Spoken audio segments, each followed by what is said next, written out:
Durante años hubo un avión que parecía destinado a dominar los cielos. Era tan grande que hacía que otros aviones parecieran pequeños. Tenía 2 pisos completos para pasajeros, 4 enormes motores y una capacidad que podía superar ampliamente la de cualquier avión comercial convencional. Cuando el Airbus A380 aparecía en un aeropuerto, no era necesario mirar la pantalla para saber que algo especial estaba a punto de ocurrir. Su tamaño lo hacía inconfundible. Y durante mucho tiempo parecía lógico pensar que ese era precisamente el futuro de la aviación. Aviones cada vez más grandes, capaces de transportar cada vez más pasajeros entre los principales aeropuertos del mundo. Pero hoy, muchos A380 han sido retirados, almacenados o abandonados por sus operadores. Algunas aerolíneas todavía los mantienen en servicio, y para muchos pasajeros sigue siendo uno de los mejores aviones en los que se puede viajar. Entonces, ¿qué salió mal? ¿Cómo puede un avión tan avanzado, tan popular entre los pasajeros y tan impresionante técnicamente estar desapareciendo poco a poco? La respuesta no está en un único defecto, está en una transformación mucho más profunda de la aviación comercial. Para entender la historia del A380 hay que regresar a una época en la que las grandes aerolíneas tenían una visión muy diferente de cómo transportar pasajeros por el mundo. Durante décadas, una de las estrategias más importantes de la aviación internacional fue concentrar enormes cantidades de pasajeros en determinados aeropuertos. Estos grandes centros de conexión, conocidos como hubs, permitían que personas procedentes de muchas ciudades diferentes se reunieran en un mismo aeropuerto para después continuar su viaje hacia otros destinos. El sistema tenía una lógica sencilla. Si una aerolínea podía reunir suficiente demanda en un mismo lugar, podía utilizar aviones enormes para transportar cientos de pasajeros en un solo vuelo. Y cuanto más congestionados se volvían los grandes aeropuertos, más atractivo parecía tener un avión capaz de mover una cantidad gigantesca de personas de una sola vez. Airbus entendió perfectamente esa lógica. La empresa europea quería competir en la parte más grande y prestigiosa del mercado de aviones comerciales. Boeing ya tenía una posición dominante con el 747, el famoso Jumbo Jet, que durante décadas había sido uno de los símbolos más importantes de la aviación. Pero Airbus tenía una ambición todavía mayor. No quería simplemente construir un avión grande, quería construir el avión comercial más grande de todos. Así nació el proyecto que terminaría convirtiéndose en el A380. La idea era sencilla en teoría. Si las rutas más importantes del mundo estaban cada vez más congestionadas, ¿por qué no transportar todavía más pasajeros en cada vuelo? En lugar de aumentar constantemente la cantidad de operaciones, las aerolíneas podrían utilizar un avión gigantesco para transportar a cientos de personas entre los principales centros de conexión. El resultado fue extraordinario. El A380 tenía 2 cubiertas completas para pasajeros a lo largo de gran parte de su fuselaje. Su estructura era enorme. Sus alas tenían dimensiones impresionantes y sus 4 motores producían la potencia necesaria para poner en movimiento una aeronave de semejante tamaño. Dependiendo de la configuración elegida por la aerolínea, podía transportar varios cientos de pasajeros y en una configuración de máxima densidad podía superar ampliamente esa cifra. Pero el A380 no fue diseñado solamente para impresionar. También fue concebido para resolver un problema concreto: transportar enormes cantidades de pasajeros en rutas de altísima demanda. Y cuando finalmente comenzó hasta a operar comercialmente, quedó claro por qué había tanta expectativa alrededor de él. Para el pasajero, el A380 ofrecía una experiencia diferente. La sensación de entrar en un avión de 2 pisos era completamente distinta a la de abordar un avión convencional. La cabina podía sentirse más espaciosa y la aeronave tenía una presencia que ningún otro avión podía igualar. Para Airbus, era una demostración de capacidad tecnológica. Para los aeropuertos y las aerolíneas, representaba una herramienta capaz de mover cantidades enormes de pasajeros. Durante un tiempo, parecía que Airbus había acertado, pero había un problema escondido dentro de esa misma fortaleza. El A380 podía transportar muchísimos pasajeros, y precisamente por eso necesitaba que existieran muchísimos pasajeros. Un avión más pequeño puede volar con una cantidad moderada de pasajeros y seguir teniendo sentido para una aerolínea.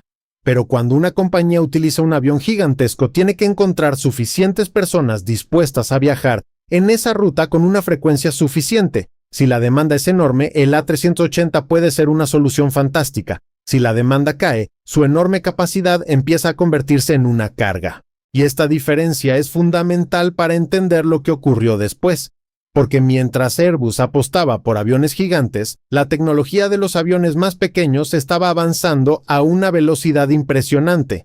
Los motores se hicieron mucho más eficientes, los materiales evolucionaron, la aerodinámica mejoró, y los aviones bimotores de largo alcance comenzaron a demostrar que podían hacer algo que, años antes, habría parecido mucho más difícil: recorrer distancias enormes con solamente dos motores. Aviones como el Boeing 787 Dreamliner y el Airbus A350 cambiaron la conversación. No podían transportar la misma cantidad de pasajeros que un A380, pero tampoco necesitaban hacerlo. Su objetivo era diferente. Eran más pequeños, más flexibles y mucho más fáciles de adaptar a diferentes niveles de demanda. Una aerolínea podía utilizar uno de estos aviones en una ruta con una cantidad moderada de pasajeros sin tener que llenar un avión gigantesco. Y eso abrió una nueva posibilidad: conectar directamente más ciudades. Ese cambio fue fundamental. Durante la era de los grandes hubs, concentrar pasajeros en unos pocos aeropuertos podía tener mucho sentido. Pero a medida que los aviones de largo alcance se hicieron más eficientes, las aerolíneas comenzaron a tener más posibilidades. En lugar de transportar a un pasajero desde una ciudad pequeña hasta un enorme aeropuerto internacional, para después subirlo a un avión gigante, podían estudiar la posibilidad de ofrecer un vuelo directo utilizando un avión más pequeño. Para el pasajero, eso podía significar menos conexiones. Para la aerolínea significaba mayor flexibilidad. Y para el avión significaba que ya no era necesario tener una capacidad gigantesca para que una ruta fuera rentable. Aquí aparece otro problema importante para el A380, sus 4 motores. Durante gran parte de la historia de la aviación comercial, los aviones de 4 motores tuvieron un papel fundamental en las rutas de largo alcance. Había razones técnicas y operativas para ello, especialmente en una época en la que los motores no ofrecían el mismo nivel de potencia y eficiencia que los actuales. Pero la tecnología cambió. Los motores modernos se volvieron extremadamente eficientes y los reguladores permitieron que los bimotores realizaran operaciones de largo alcance que antes estaban más restringidas. Eso significó que las aerolíneas podían utilizar aviones de 2 motores para realizar muchas de las misiones que anteriormente requerían aeronaves de 4 motores. Y desde el punto de vista económico, tener 2 motores en lugar de 4 podía ser una ventaja importante. No significa que 4 motores hagan que un avión sea malo, ni que el A380 sea inseguro. Significa que las aerolíneas comenzaron a tener alternativas que podían ofrecer un excelente rendimiento con una estructura operativa diferente. El A380 tenía 4 motores porque necesitaba una enorme cantidad de potencia. Pero esos motores también representaban una parte importante de los costos de operación y mantenimiento. Y cuando una aerolínea compara un A380 con un avión mucho más pequeño y eficiente, la pregunta deja de ser ¿cuál es el avión más impresionante? La pregunta pasa a ser ¿cuál permite transportar pasajeros de manera rentable? Ese cambio de perspectiva fue devastador para el concepto del super jumbo, porque el A380 podía ser extraordinariamente eficiente por pasajero cuando estaba lleno y utilizado en las condiciones adecuadas. Pero conseguir esas condiciones de manera constante era precisamente el desafío. Una aerolínea no puede simplemente asumir que todos los vuelos estarán llenos. La demanda cambia durante la semana, durante las temporadas y entre diferentes mercados. Una ruta puede ser extremadamente popular en determinados momentos y mucho menos atractiva en otros. Con un avión más pequeño, la aerolínea puede ajustar la capacidad con mayor facilidad. Con un A380 existe un enorme volumen de asientos que llenar. Y hay otro factor que no podemos olvidar: los aeropuertos.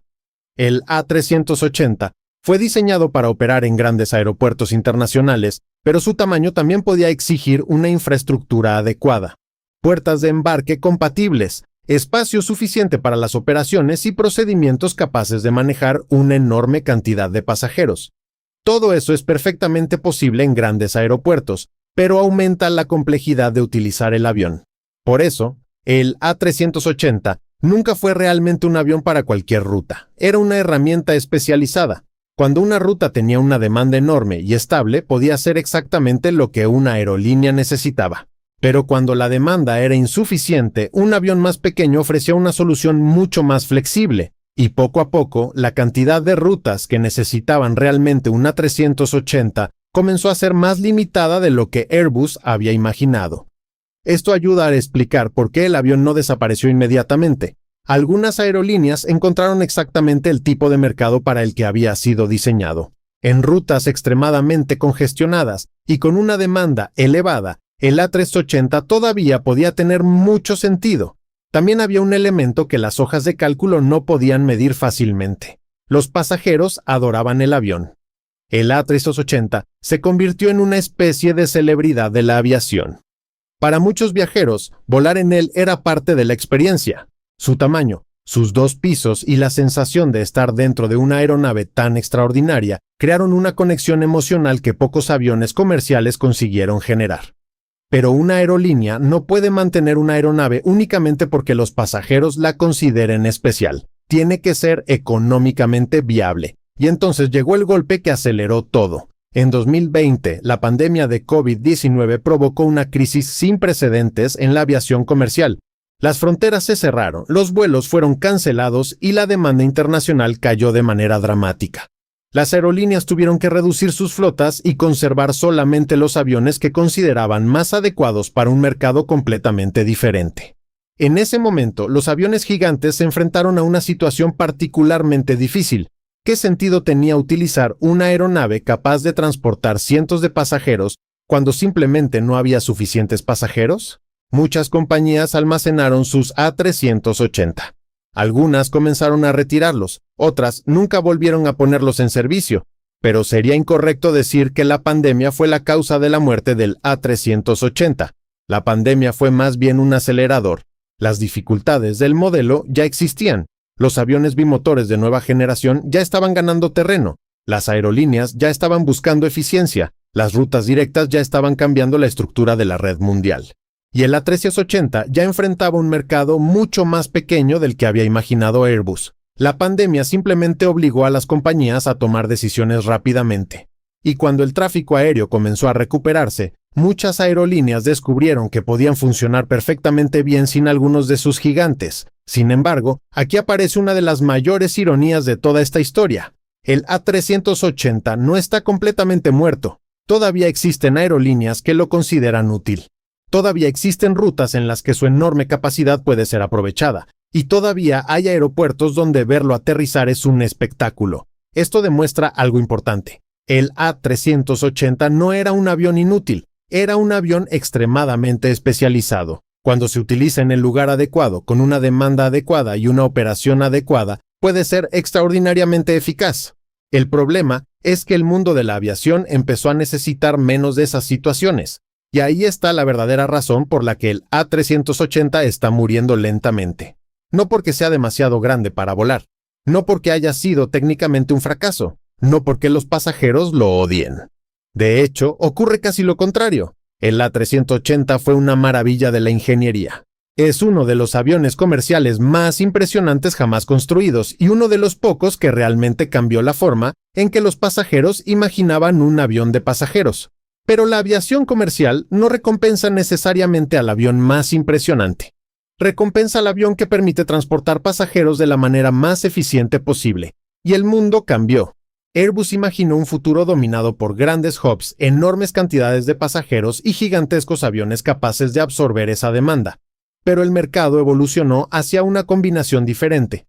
Aviones más eficientes, rutas más directas, mayor flexibilidad y una capacidad más ajustada a la demanda real. El A380 estaba preparado para resolver un problema que cada vez era menos importante, y quizás esa sea la mejor manera de describir su historia. El A380 no se volvió malo. El mundo simplemente dejó de necesitar tantos aviones como él. Eso también explica por qué llamarlo un fracaso es demasiado sencillo. Si medimos el A380 por ingeniería, fue un éxito extraordinario. Si lo medimos por la experiencia del pasajero, todavía tiene millones de admiradores. Pero si lo medimos por las expectativas que existían cuando Airbus decidió construirlo, la historia es mucho más complicada. Se esperaba que el mercado de los aviones gigantes fuera enorme. No lo fue. Y cuando las aerolíneas tuvieron que elegir entre un avión capaz de transportar cientos de pasajeros y otro capaz de ofrecer mayor flexibilidad con menores costos, cada vez más compañías eligieron la segunda opción. El gigante perdió terreno no porque otro avión fuera necesariamente mejor en todo, perdió porque la industria cambió las reglas del juego, y eso convierte al A380 en algo mucho más interesante que simplemente un avión que no funcionó como se esperaba. Es el símbolo de una época en la que parecía lógico pensar que el futuro de la aviación sería cada vez más grande. Pero el futuro tomó otra dirección. En lugar de construir aviones cada vez mayores, los fabricantes comenzaron a construir aeronaves capaces de hacer más con menos. Menos motores, menos combustible, menores costos, más rutas, más flexibilidad. Y esa es la gran paradoja del Airbus A380. El avión que parecía representar el futuro terminó convirtiéndose en un recordatorio de cómo cambia la aviación. Porque algunas de las máquinas más impresionantes de la historia no desaparecen porque sean malas. Desaparecen porque el mundo para el que fueron diseñadas deja de existir. El A380 todavía puede seguir volando durante muchos años. Todavía puede cruzar océanos, llenar sus 2 pisos de pasajeros y aparecer en los aeropuertos más importantes del planeta. Pero probablemente nunca se convertirá en el estándar de la aviación comercial que Airbus imaginó. Su legado será diferente. Será recordado como el avión que intentó llevar la era de los gigantes a su máximo nivel, y que terminó demostrando una lección que la aviación ya había aprendido muchas veces antes. Ser más grande no siempre significa ser mejor. A veces, el verdadero futuro está en construir exactamente lo que se necesita, y no más.